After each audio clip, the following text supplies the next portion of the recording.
E não é que a Suíça se recuperou e passou em primeiro, rapaziada, certo? Como vocês estão, mano? Vamos lá, vamos falar desse jogo. Suíça 2, 1 Canadá, mais uma vitória da Suíça contra alguns prognósticos, no caso prognósticos meus, né? Que tanto critiquei a Suíça na estreia contra o Catar. E eles golearam a Bósnia, claro que contra outros prognósticos, e dessa vez ganharam com certa tranquilidade do Canadá. E eu acabei de fazer análise desse jogo e quero comentar aqui com vocês, certo, minha rapaziada? Deixei aqui no jeito a minha colinha, tá ligado? Aqui em cima, então eu vou estar olhando aqui pra cima, melhor do que ficar olhando pra baixo, né? Bom, o que eu acho que fez a Suíça dominar esse grupo? E de novo, dominar o Canadá, que não é um time tão forte, não é aquelas coisas, mas eles passaram em primeiro. Acho que é a questão do protagonismo, né? E as peças-chave. No caso, o Rubén Vargas, que é o cara que fez o primeiro gol, faz parte de uma base muito jovem, muito nova, né? A Suíça consegue ser uma seleção muito rejuvenescida. Isso no outro jogo a gente viu o destaque de como que era o nome daquele moleque, mano. Era o... Porra. Eu não sei se eu escrevi aqui. O Manzambi, né? Mostra que esses jovens talentos da Suíça têm ganhado espaço na Copa do Mundo, né? E ele foi o autor do primeiro gol. E ele que é um cara muito criativo, mostrando a sua capacidade de decisão. Então foi algo que foi fundamental, né? Essa aposta da Suíça. Outro ponto que eu coloquei aqui é a versatilidade, né? E o banco de reservas. Porque contra a Bósnia, a gente viu o Manzambi vindo do banco, que é um cara que vem para essa Copa como destaque da Suíça, destaque positivo, né? Um cara pra gente ficar de olho. Isso você vê em qualquer página. E essa Suíça aqui é um time muito versátil. E eu trago isso desde o primeiro jogo contra o Catar. Porque uma partida tão nojenta de um time tão versátil não pode ser aceita. É isso que a gente quer ver. É isso que a gente espera da Suíça. Um time versátil, um time preparado, um time que se quiser jogar com uma linha de 4 joga, se quiser jogar com uma linha de 3 joga. Sabe, é um time muito versátil, que se mexe muito, consegue explorar inúmeras características diferentes.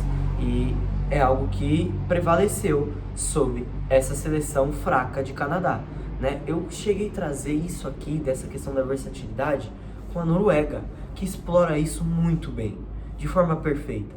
Só que a Noruega tem muito menos time que a Suíça. Deu pra entender, rapaziada? E o que a gente viu dessa versatilidade foi o controle, né? O controle do jogo inteiramente suíço, o volume inteiramente suíço, que forçou o Canadá a jogar em transição, né? Então, eles usam muito do Akanji e do Xhaka, tá? São peças que são procuradas extremamente. O tempo inteiro, esses caras são dados como espinhas dorsais dessa seleção da Suíça, e o jogo da Suíça precisa passar por eles. Se não passar por esses caras, o jogo da Suíça não vai funcionar. Então, esse estilo de troca de passes, esse estilo versátil, passa por esses dois. Quando eles querem impor algum tipo de ritmo de jogo diferente, todos eles passam por Akanji e Xhaka. E o último ponto é essa capacidade de adaptação, né? Então a gente fala do banco de reservas. O Manzambi sai mais uma vez do banco para fazer o gol da vitória. Ele abre o 2-0, coloca a Suíça numa parte confortável da tabela, e que agora se classifica, né? E esse time da Suíça que tem essa flexibilidade e pode se mostrar um time extremamente competitivo ao decorrer da competição, porque agora, falando de mata-mata, pode ser sim um time bem chato, um time que, se quiser se retrancar como Croácia, pode se retrancar como a Croácia que a gente conhece de outras Copas, de outros ares, né? Então é um time pra gente ficar de olho, que passou em primeiro sem perder, queira você ou não, no caso, queira eu ou não, né? O Canadá nesse momento tem 4 pontos e está classificado em segundo.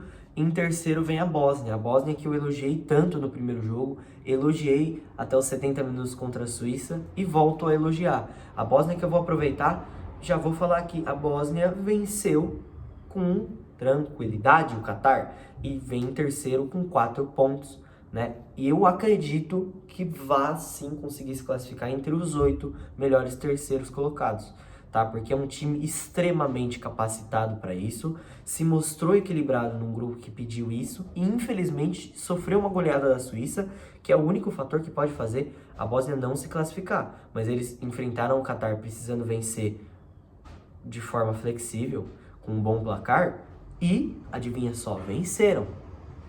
E isso é muito bom. Então esse grupo B já está definido, foi definido antes do grupo A, porque ontem o jogo das 11, né, foram os jogos de México, que enfrentou a República Tcheca.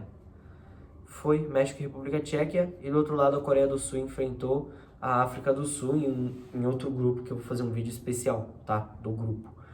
E, cara, que legal, tá? Esse time da Bósnia é um time extremamente físico, é o time mais alto da Copa do Mundo, e enfrentou um Catar que é fraco, que é um time de transição da mais rápida possível, é um time de velocidade, que busca a extremidade e só corre pra frente, tá ligado? Seja o que Deus quiser.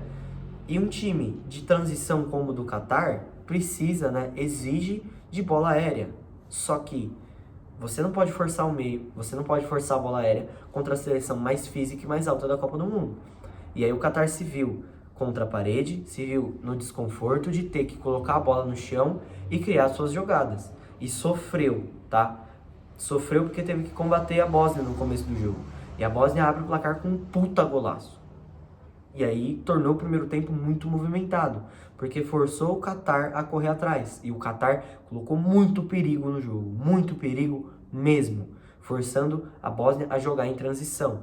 E essa transição da Bósnia, que, gente, é muito eficiente.